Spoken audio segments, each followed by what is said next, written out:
me and Justin are going to give you our top 5 Ohio athlete legends. And I don't know how you have your list set up, but if you're able to, I'd like to go 5-1. Does that make sense? I can try to make that happen. You can try to make, okay.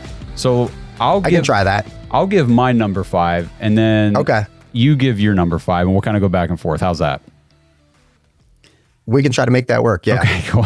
So if we've got any overlap here, again, we haven't talked about this. I have no idea who's on Justin's list, nor he mine. And if we have overlap, that's cool. But I've got some notes on my number 5, 4, and 3. My number 2 and 1 are what I deem as no notes needed. So we will get to that. But number 5 for me is A.J. Hawk from the Ohio State A.J. Hawk. Buckeyes. Interesting. So I just put in here, A.J. Hawk from Kettering, Ohio, played high school at Centerville, college at the Ohio State, of course, for the Buckeyes. Freshman on the 2002 national championship team. First team all Big Ten from sophomore to senior. In 2005, he won the Lombardi Award for best linebacker in college. Went number 5 overall in the 2006 draft by the Packers. He finished 3rd in voting for the Defensive Rookie of the Year award that year. And he was on the Super Bowl 45 championship team for the Packers in 2010. So I got A.J. Hawk at number 5. For me, I might be a little biased here. I went with C.J. McCollum. And I don't know if that's going to resonate at all for you. Yeah. C.J. McCollum, kid that I went to high school with. I didn't go to at the same year as him. He was about 6 years younger than me. So he was more with like my sister's age group. But a kid that like came up through Stark County. I'm from Stark County. Once I came over to the States, originally out of the UK. Shout out all my British, British people out there. But a kid that like you knew he was going to be good, and then holy crap, like just he never kind of slowed down. Like he was really good in high school, but he was kind of smaller, and then kind of got bigger, and then just his college career was epic, and then he's still very, very good in the NBA. I mean, I wouldn't put him in like 50 greatest of all time type deal, but like a guy that's he's good though, a good player in the NBA, yeah, and especially like somebody that like grew up, I don't know, 5-10 minutes from where I live now. It's pretty epic. That's pretty cool. So at number 4, I've got Josh Cribbs. Now, this one deviates from, he's the only one on my list who wasn't born or grew up in Ohio, but he was born in Washington, D.C., played high school in D.C., but he came to Kent State, which is just up the road from us, right up close to you, and that's where he played college. Stuff about Josh Cribbs I didn't realize, he was the only player in NCAA history to lead his team in both rushing and passing in 4 different seasons. He set Kent State's single-season combined yardage record in 2003, which then Julian Edelman beat him in 2008. Both those guys were quarterbacks. He was a UDFA by the Browns in 2005, return specialist, one of the best of all time, 11,113 kickoff yards, 2,375 punt return yards, and 11 total return touchdowns. So, he went to Kent State in Ohio, played for the Browns in Ohio. He's still in Ohio doing Cleveland things, and I love me some Josh Cribbs. Okay, I'm keeping it local again. All right. Keeping it local. Another guy that I went to the same high school that I did. Oh, geez. Shout out Glen Oak High School in Stark County, Canton, Ohio. I'm gonna go with Ohio State great Dustin Fox. There we go. I was hoping he was on your list. I'm keeping it low. I'm keeping it local. I'm trying to, well, at least for now. Dude, so Dustin Fox was so much fun to watch at Ohio State, and that's why I had A.J. Hawk on my list because, I was young when those guys were playing football, and even now, honestly, whenever somebody on defense can captivate you and make you want to watch defense, because offense is fun to watch, right? Offense is what everybody wants to see the most of and everything. But when there's a guy on defense, it's like, I can't wait till the defense is out there. That was A.J. Hawk for me, and Dustin Fox was right there too. Dustin Fox, I watched him play. I went to every game in his senior season. Basically, our team was really, really good that year. He was our running back, and he was an absolute stud. He was like one of those guys, like he was just one of the most athletic guys on the field. Yep. Every play, you know what I mean? And so he was our running back and also safety. But my God, just fun to watch. And then just to, like you said, like just his career progression. And then just, he's a local guy. He's always tied up with Cleveland sports, Ohio State. So for me, I'm probably like, there's going to be people like, hey, are you an idiot? You know, you left out some of these names, and I already see one that I'm like, shit, I fucked up. Dustin Fox should not be over this person. So maybe I'll 3A it, 3B it or something. I'll just add people. We'll just do a top 6, you know, I don't know. But go ahead, I've got honorable mentions at the end. I've got honorable mentions. Honorable mentions, like number one type honorable mentions. So for number 3 for me is Troy Smith. Troy Smith was probably, until like a guy like CJ Stroud came around, and I loved watching Justin Fields too, but Troy Smith was my all-time favorite quarterback at Ohio State to watch. He was so much fun to watch. I put in here born in Columbus, but they moved to Cleveland. He actually started at St. Edward High School in Lakewood. I didn't know this, but he got kicked off the football team because he elbowed a kid in the head during a varsity basketball game.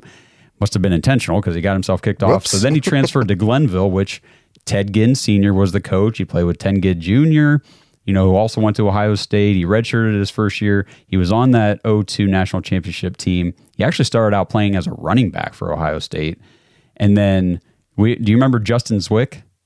Absolutely. He was a Massillon Tiger in Stark County, Ohio. He was like one of the best quarterback recruits in the entire nation. Goes to Ohio State. So Troy Smith, just his backup. And then Zwick gets hurt. Smith comes in. And the rest is kind of history, though. He did get suspended for taking money from a booster, which I guess now wouldn't be a big deal. But the dude just lit it up. In 2005, he had the fourth highest passer rating in the nation, 162.66. Offensive MVP of the Fiesta Bowl. And then in 2006, won the Davey O'Brien Award for Best College Quarterback. Had a 3-0 record against Michigan, which we love. He was the first quarterback, I didn't know this, first quarterback since 1936 to win 3 straight games against Michigan. He won the Heisman that year, second largest margin of victory in Heisman voting in history. And the first was O.J. Simpson. So other than those two, you know what I mean? The margin of victory was huge. And sadly, lost the 2007 national championship to Florida, to Urban Meyer, whatever. Ended up being a 5th round pick by the Ravens. He just, his career in the NFL didn't really materialize. Right. Honestly, I think he would have been a much better fit for today's NFL than back then. I agree. So for me, at number 3, I'm going to go 3A, 3B. Okay. Travis Kelce and Jason Kelce. The Okay. Kelce brothers out of Westlake, Ohio. Yep. I mean, do we really even have to go into it? Like probably one of the best centers of all time, arguably the best tight end of all time. Probably Hall of Famers, both of them. Yep. Both love, Cleveland sports, Ohio sports, and also have a great podcast. Yeah. Yeah. Good for them. If you're doing podcasts, that's the way to go. That's the way. Yeah, they're doing it. They're doing it right. It's pretty entertaining. All right, go ahead, big dog. All right, at number 2, again, now we've entered I don't need notes for these guys, but number 2 is LeBron James. Woo! Akron St. Vincent St. Mary. I mean, this guy, when he was in high school, he was all the rage. I mean, people would travel from all over the state, probably other states too, just to come in to watch his high school games because he was that big of a phenomenon. And it was, is he going to be able to take what he's doing in high school into the NFL? And he goes at 18 years old, or NFL, NBA, 18 years old, straight into the NBA to the Cavaliers, stays in Ohio, stays in Cleveland, and just dominates. And arguably the best basketball player of all time now. I mean, his career has been extraordinary. Damn, you have LeBron James at number 2? I do, because my God. number 1 is a personal favorite, lifelong favorite athlete of all time. So that's why. But okay. If we're going on career, just achievements, I mean, of course, LeBron would be 1, but I got him at 2. Okay. I got him at 2. Okay. Oh, okay. So at number 2 for me, this is a legend of one of the games that I actually like to play when I'm just out drinking in the summer, golf. The majors most winning golfer ever, Jack Nicklaus, Ohio native. No kidding. Born in Ohio. Okay.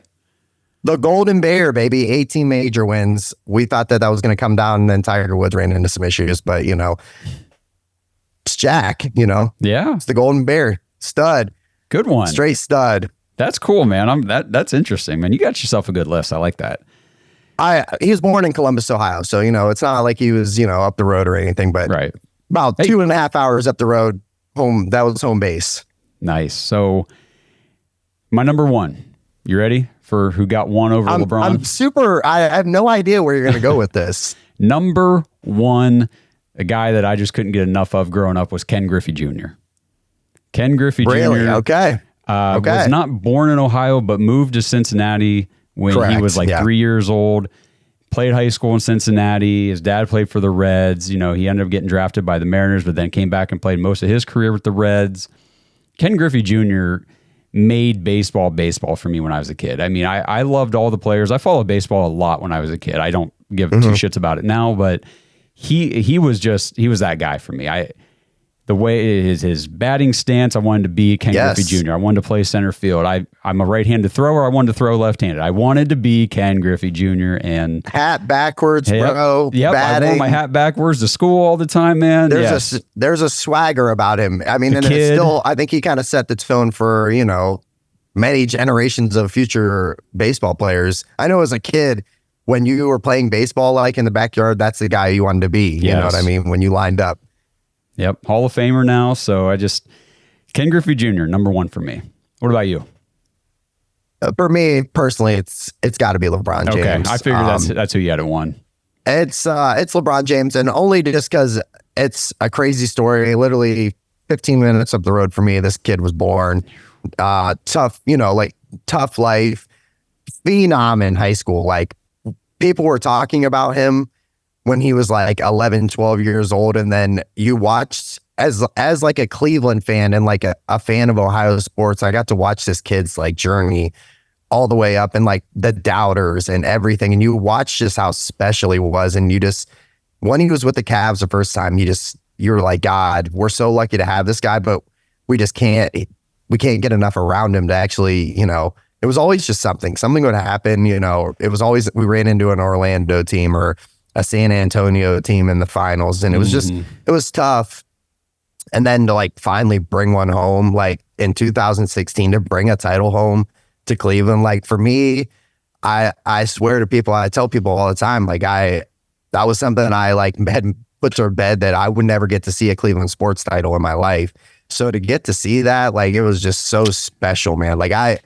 I literally, I tell my kids, joking around, I make them watch Believeland, and I walk them through how special those days were. Cause I really don't know. I like to believe that we'll see another title, but I'll always remember that parade, man. I'll always remember it was me, Blake, John, we all went up there. We parked in Cleveland Indians employee parking lot and snuck into the parade basically. And I've just, it was surreal at the time, but it doesn't even feel even to this day, it wasn't even real life. You have to pinch yourself sometimes to remember that actually did happen in an incredible series. And to me, Michael Jordan was incredible. Don't get me wrong. Michael Jordan is Michael Jordan, but I personally root for LeBron James as the best of all time because it's just special that he was that close, to home and everything, and has become the player he is. It's an incredible story.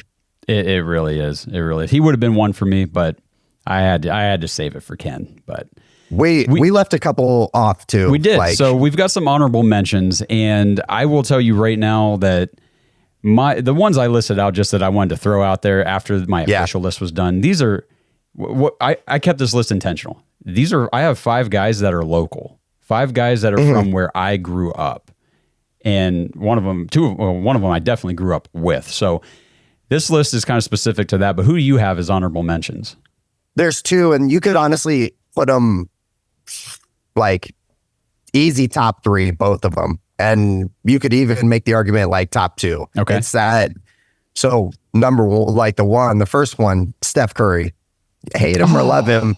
He completely changed the game. He was born in Akron, Ohio. That's right. I forgot about that. I mean, you could make the argument. I know for a while people were making the argument that he was right there at LeBron's level. I disagree with that personally, but different players for sure. Yeah. But completely revolutionized the game of basketball, like completely changed like the coaching, how you attack as far as like with the 3-point shot. Like he can shoot it from anywhere in the gym. Yep. So a guy that definitely probably deserves to be way higher up my list, but I kept it local, at the beginning with 5 and 4. And then another one, Simone Biles. Oh, okay. Born in Columbus, Ohio, world-renowned gold medalist gymnast. Another one that I saw and I was like, damn, she's like the best of the best in her sport. Like she definitely probably deserves to be in this list. But I was like, just give me the Kelsey brothers. But no disrespect to her. Another, elite world athlete, and born in Ohio. Cool. So I'll just kind of run through these real quick. First, this is like I wanted him on my list, but Percy, if you're listening, I promise you saw my list, so you understand. But Percy Garner, I went to high school with Percy, played baseball and football with him throughout since we were little kids. He ended up going to Ball State, playing baseball and football, pursued baseball, which, the guy was a hell of a quarterback, but as a pitcher, he was dominant. He was the most dominant pitcher I've ever seen. And, in our age group. And he ended up getting drafted by the Philadelphia Phillies. Then he came over and got signed by Cleveland in that 2016 World Series run, pitched for the Indians in September. It was so much fun watching him up there balling out. And, now we do podcasts together and everything. So Percy is definitely a local guy that is on my favorite Ohio athlete list. I've got C. Grant, who played for the Ohio State Buckeyes. He's from the town right next to me. I've done a podcast with him before, and Percy. He played for the Saints in the NFL, just one hell of an athlete. He was on that championship team too in 2002. I've got Zach Caleros, one of the most electric athletes I've ever seen. He played quarterback and safety for Steubenville Red Riders, and then he ended up going and playing for Cincinnati, the Bearcats, in college, and he's still playing quarterback. He's the starting quarterback for the Winnipeg something or other. I was going to say CFL, right? Yeah, CFL. He's been the quarterback. I remember we talked about him for Cleveland Browns quarterbacks. Yeah, he's got championships up there. Like, he's one of the best quarterbacks in that Canadian league, and it's just so crazy to think, like, I played against this guy in high school, and it's wild. It is wild. And then I've got, Denton True Young. Do you know who that is? I have no idea who that is, bro. Inform me. Denton True Young is Cy Young. Was actually born and raised, grew up just about 15 minutes, what would that be, east of where I grew up. They've got a whole museum there in Newcomerstown, Ohio, dedicated to Cy Young. So he's an Ohio guy. Grew up there. No kidding. And then last, probably a guy you're familiar with, Corey Garbrandt. Oh, yes, very familiar. MMA fighter. No Love? Is that who you're talking about? No Love, Garbrandt, yep. UFC champion. Yep. Man, at one point, he was hell on wheels. Like, nobody could stop that dude. And he unfortunately ran into a juiced up TJ Dillashaw twice. Or I think that his UFC career, he's still fighting. He's got, he just actually fought recently, maybe a month ago. Just watched him. A guy like in this area, people get behind. He's from pretty much right down the road. Like, 45, I'd say probably 40 minutes south for me, all the way down to Uhrichsville. But yeah, which is like 15 minutes from where I grew fighter. Up. Yep. Like, for a guy that weighs 135 pounds and can absolutely put you to sleep, like knock you the hell out immediately. Crazy good fighter. TJ Dillashaw did steroids. That's a real thing. So, the thing is, the list can go on and on and on with these Ohio athletes. We've seen a lot of great players in different sports coming out of this state, and it's been a ton of fun. So if you guys got your own favorite athletes from Ohio, drop them in the comments. Yes. We want to know, if it's on YouTube or wherever you're listening to this. I know on Spotify, you can leave comments. Drop them in there, and we'll talk about them in a future episode, because I'm sure there's a ton of players, ton of people that we've left off of this list. Like I said, some of these are really close and near and dear to like me and where I grew up, and Justin too. So let us know who you got. We want to hear from everybody on this one. Thanks for listening to another episode of the Dawgs Podcast. Make sure you subscribe on YouTube and follow us on Twitter at the Dawgs Podcast. Get your thoughts on the show at thedogspodcast.com.